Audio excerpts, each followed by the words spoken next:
You've heard Lisbon is affordable, but is it still true in 2025? And more importantly, is it affordable for you? Welcome to Lisbon, the city of sunshine, seafood, and serious questions. Once a hidden gem for travelers and digital nomads, now it's on everyone's radar, with prices climbing fast. Rents are rising, visas are tougher, and the locals? Many can't afford their own neighborhoods anymore. So what's the real story? Let's break it all down. No hype, no real estate fluff, just straight talk, real numbers, local tips, and everything you need to know, whether you're planning a trip or thinking of moving. Rent, housing, utilities, and internet. Let's talk about where and how to live in Lisbon in 2025. Prices are rising, but you still have options. Renting an apartment? In central neighborhoods like Baixa, Bairro Alto, or Cais do Sodré, a furnished one-bedroom costs around 1,200 to 1,400 euros per month. In mid-range districts, Arroios, Penha de França, Campo de Ourique, expect 800 to 1,000 euros. Go farther, like Benfica or Lumiar, and you might find decent places for 600 to 800. Life hack. Start with a short-term rental on platforms like Flatio or Spotahome. Use that time to walk around, feel each neighborhood, then choose. Want charm and views? Alfama. Something local and quiet? Campo de Ourique. Affordable and diverse? Arroios. Thinking long-term? You'll need a NIF, Portugal's tax number. Without it, you can't sign a lease or open a bank account. Getting one takes about 2 weeks. Some lawyers offer help for a small fee, or you can do it yourself at Finanças. Tip: landlords often ask for 3 months up front, first month, deposit, and agency fee. And yes, competition is high. Good listings vanish fast. Want to buy instead? Apartments go for 3,000 to 5,000 euros per square meter. Lisbon's coastal areas like Estrela or Lapa cost more. Check idealista.pt or emovirtual.com. Those are the go-to sites. Hidden cost? Property tax, IMI, is charged yearly. Usually a few hundred euros, but check the rate before buying. Now let's break down utilities. Electricity, water, and gas combined. 80 to 100 euros monthly for a one-bedroom apartment. Higher in winter. Portuguese homes aren't well insulated. Internet? Super fast. Fiber plans offer up to 500 megabits per second for 30 to 35 euros monthly. Providers like Mio, NOS, or Vodafone dominate the market. Installation takes about a week. Mobile plans start at 10 euros. Unlimited texts, calls, and enough data. No contracts needed. Just show your ID. Internet hack. Many buildings include Wi-Fi in the rent. Ask before signing. If not, check if fiber's already installed. Some landlords won't allow drilling. So, to live decently in Lisbon, you'll spend around 1,000 to 1,200 euros just for rent and basic costs. But with good planning and a bit of hustle, you can save hundreds. Food and groceries. Eating out in Lisbon is still budget-friendly, if you avoid tourist traps. A full lunch menu, known as Prato do Dia, soup, main dish, drink, and coffee, usually costs around 10 euros. Dinner for two at a mid-range restaurant, about 40 euros. Local tip: skip overpriced areas like Bairro Alto. Try Tasca's traditional local cafes with home-style meals for half the price. Fast food: a McDonald's combo meal is around 8 to 10 euros. KFC and Pizza Hut are slightly more expensive. Want to cook at home? A weekly grocery haul for one adult, including fresh fish, meat, bread, vegetables, fruit, coffee, and eggs, costs about 50 to 60 euros. For a full month, expect to spend 200 to 250 euros on groceries if you're cooking daily. Vegan or organic options are available at stores like Salaries or Go Natural, but prices can be 20 to 30% higher. Best places to shop: Pingo Doce, Lidl, Continente, Aldi, and El Corte Inglés for premium products. Local markets like Mercado da Ribeira offer better deals on fresh produce and seafood. Water and alcohol? Bottled water costs around 50 cents. A bottle of decent wine in a supermarket starts at €3. A beer in a bar? 2 to 3 euros, depending on the location. Example daily budget. Breakfast at home, lunch at a tasca, dinner cooked at home, around 25 euros per day. If you eat out every day, especially in touristy zones, you could easily spend over 600 euros per month. Healthcare in Lisbon. Lisbon offers both public and private healthcare, and for expats, knowing the difference can save you time, money, and stress. The public system is called SNS.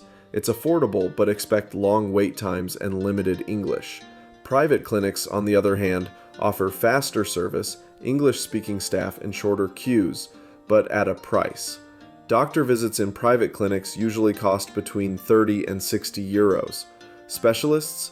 Think 80 to 150. Emergency care in private hospitals starts at around 200 euros. Having private insurance is highly recommended. Monthly plans start from 40 euros for basic coverage. Need pediatric care or planning to give birth? Lisbon has both public and private maternity hospitals. Private facilities offer better comfort and support, but prices start around 3,000 euros for a full birth package. Public care is much cheaper but may feel more bureaucratic. Important: you'll need a NIF number and proof of local address to access both public and private services. And remember the Portuguese phrase, pode ser amanhã. It means, maybe tomorrow. It's more than a joke. It's a warning. Things move slowly. Bring printed copies of every document and triple check your appointments. Bonus tips. Pharmacies. You'll find one on nearly every corner. Most are open from 9 a.m. to 8 p.m. with rotating night shifts. Basic meds like ibuprofen or cold relief cost around 5 to 10 euros. Antibiotics require a doctor's prescription, no exceptions. Language barrier in clinics. In public hospitals, don't count on English. In private clinics, especially in expat-heavy neighborhoods, most doctors speak English fluently. Tip: use translation apps like Google Translate or book through international platforms like CUF or Hospital de Luz. Emergency services for urgent care, dial 112. It's the EU-wide emergency number. Response is usually fast, but if you don't speak Portuguese, things can get tricky. Some private services offer home doctor visits, starting from 70 euros per call. If you're staying in Lisbon long-term, private insurance is your safety net. For short visits, just get travel insurance that covers private clinics and keep emergency numbers on hand. Education and childcare, full and expanded.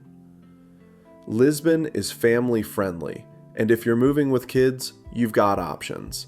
Public schools are free, but classes are in Portuguese. Private and international schools? More expensive, but many offer bilingual or fully English-speaking programs. Monthly tuition for private schools starts around 400 euros. International schools like Redbridge, International Preparatory School, or St. Julian's can go up to 1,500 euros or more per month. Most kindergartens, or creches, cost 200 to 400 euros monthly, depending on location and availability. Waiting lists are common, especially for public daycare. International schools tend to follow British or American curriculums and offer IB diplomas. Need childcare before or after school? Many schools offer extended hours, but it's usually an extra cost. Life hack: some international schools offer scholarships or sliding scale tuition based on income, but you need to apply early. How to enroll your child. To enroll in public schools or creches, you'll need your child's birth certificate, vaccination records, proof of residency, and your NIF, Portugal's tax number. Private and international schools have their own admission processes, usually involving interviews, application forms, and entrance assessments. Start early. Slots fill up quickly. What expat parents are saying. Most expat families love the smaller class sizes and international vibe of Lisbon's private schools. Teachers are often multilingual, and support services are solid. But common complaints include long waiting lists, inconsistent communication, and rising tuition fees each year. Some parents say public schools are a great cultural immersion, but only if your child is young enough to pick up Portuguese quickly. School safety. Schools in Lisbon are generally safe, especially in residential neighborhoods like Campo de Ourique or Salaries. Many private and international schools have gated entrances, ID checks for visitors, and full-time security staff on campus. Public schools may not offer as many safety features, but violent incidents are extremely rare. After-school activities. Most international schools offer a wide range of after-school programs: sports, music, robotics, Portuguese, theater, and more. Some are included in tuition, others cost extra.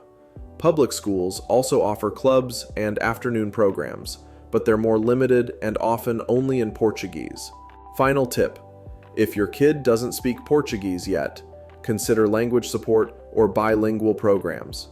Most international schools offer this, and it makes the transition a lot smoother. Salaries, minimums, and budgets. Updated. The average net salary in Lisbon is around 1,300 euros per month. But here's the thing. Most foreigners living here don't work locally. They earn remotely for US or EU-based companies. To live modestly, you'll need around 1,200 to 1,500 euros per month. To live comfortably, think 2,000 to 2,500 euros.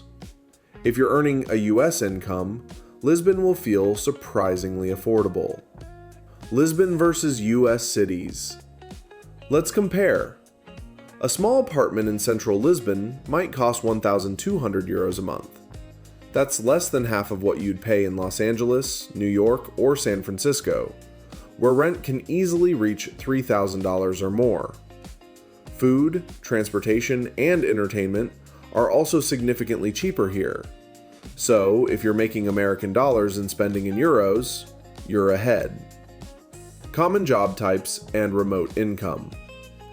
Many expats in Lisbon work in tech, developers, UX designers, marketing and content creation, customer support, or freelancing, writing, editing, consulting. Salaries vary widely. A remote designer or marketer might earn 3,000 to 6,000 euros monthly, while someone working locally in retail or hospitality may earn closer to 1,000. The key? Work remotely, spend locally. Finding remote work. Quick guide. Want to earn US level income from Portugal? Here's where to start. Remote OK for tech jobs. Upwork, freelancing in all fields. TopTal, premium gigs for top-tier talent. LinkedIn, direct outreach and offers. Well, remember, with Portugal's cost of living, even part-time US income can fund a comfortable lifestyle.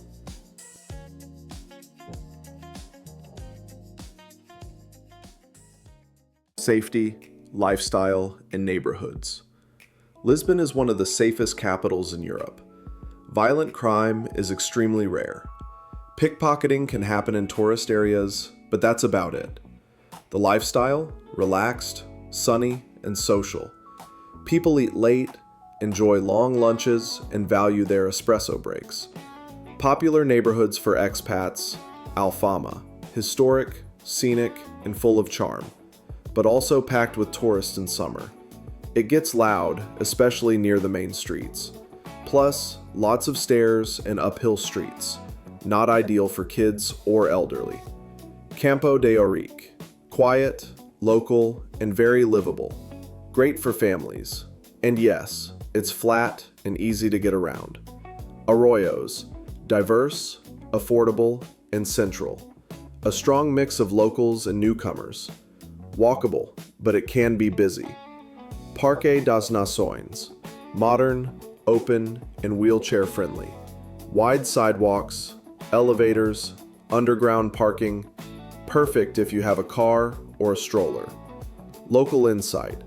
Old neighborhoods like Grassa or Moraria are beautiful, but don't expect elevators or ramps. Most buildings are walk-ups with steep stairs. Driving. Parking is a nightmare in central Lisbon. Streets are tight and spots are rare. If you must drive, stick to areas with underground garages like Avenidas, Novas, or Restelo. Nightlife and noise. Some areas, like Bairro Alto, are wild at night. Bars stay open past 2 a.m. and noise levels can be intense. Amazing if you're here to party. Not ideal if you need sleep. Seasonal differences. In summer, Alfama and Baixa are buzzing with tourists. It's lively, but crowded and noisy. In winter, beachside spots like Belém or Cascais can feel sleepy. Some shops and cafes close for the season. Must-dos while you're here. Ride Tram 28. Watch the sunset from a Miradouro viewpoint. Take a day trip to Sintra or the beaches of Cascais. Depending on the season, some neighborhoods like Alfama and Baixa get overwhelmingly touristy in summer. Charming, yes, but noisy. Older districts often lack elevators or ramps. Keep that in mind if you have kids, elderly family, or mobility needs. Bairro Alto? Fun at night, but not if you're trying to sleep before 3 a.m. Have a car? Good luck finding parking in the center. Modern areas like Parque das Nações or Restelo are way more car-friendly. Moving to Lisbon. What to know. Final. Expanded. Thinking of moving to Lisbon? Great. But do it right. Start with a tourist visa or apply for the D7 or digital Nomad visa, both ideal for remote workers and retirees. But know this. These visas now require a long-term rental contract, usually 12 months, and proof of stable income. Airbnb doesn't cut it anymore. Real talk. NHR, the non-habitual resident program, is no longer available. It was canceled in 2024, and Portuguese bureaucracy? Still slow. Appointments get delayed, documents go missing, and online systems crash for no reason. That's why locals say, pode ser amanhã. It means, maybe tomorrow. Bring printed copies of everything, keep smiling, and be patient. Banking and bureaucracy. Want to open a bank account? You'll need an NIF, tax number, required for almost everything. Getting your NIF and bank account can take 2 to 3 weeks. Tip: bring a local friend or hire a relocation consultant. It speeds up everything. Healthcare in Lisbon. Portugal offers universal public healthcare via the SNS, Serviço Nacional de Saúde. You'll need to register at a local health center. Bring your residency proof and NIF. Public care is affordable, but often comes with long waits. That's why many expats go private. Private clinic visit, 30 to 60 euros. Health insurance private, from 40 to 100 euros a month depending on coverage. Tip: popular providers include Médis, Allianz, and Multicare. Compare before you commit. Emergency care? Excellent, even in public hospitals, but be ready to wait.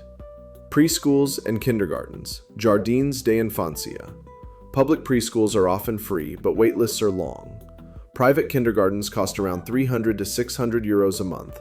Some offer bilingual or international programs. How to enroll? You'll need an NIF, child's documents, and proof of address. Enrollment starts in April through May for the following school year. Schools, there are 3 main types. Public schools, taught in Portuguese, free, but limited resources. Private Portuguese schools, better facilities, small fees. International schools, English, French, or German curriculums. Examples: Carlucci American International School, International Preparatory School. Fees: private Portuguese schools, 200 to 400 euros a month. International schools, from 8,000 to 20,000 euros per year. Language barrier: public education is fully in Portuguese. Private and international schools offer bilingual or English-only programs, ideal for expat families. Real talk. Most kids under 10 adapt quickly to Portuguese, but older kids may need extra tutoring or an English-speaking school. Plan ahead. Final thoughts. So, is Lisbon still affordable in 2025? Well, it depends who you are. If you're earning a local Portuguese salary, life can feel tight. Rent, groceries, and basic costs are rising, and wages aren't keeping up. But if you're bringing income from abroad, Lisbon still offers one of the best quality of life to cost ratios in Europe. Here's what you're getting. Warm, sunny weather, almost year-round. Access to beaches, mountains, and nature. Low crime rates, and a relaxed pace of life. World-class food and wine, a welcoming English-friendly culture, and a growing international community. Yes, bureaucracy is slow, housing is competitive, and you'll need patience. But if you can handle that, Lisbon delivers. For digital nomads, remote workers, retirees, or families looking for a safe, beautiful, and vibrant city, Lisbon is still a smart move. And now you know the full picture, with real numbers, honest pros and cons, and practical tips. So the question is Lisbon right for you? Or is it just your next great adventure?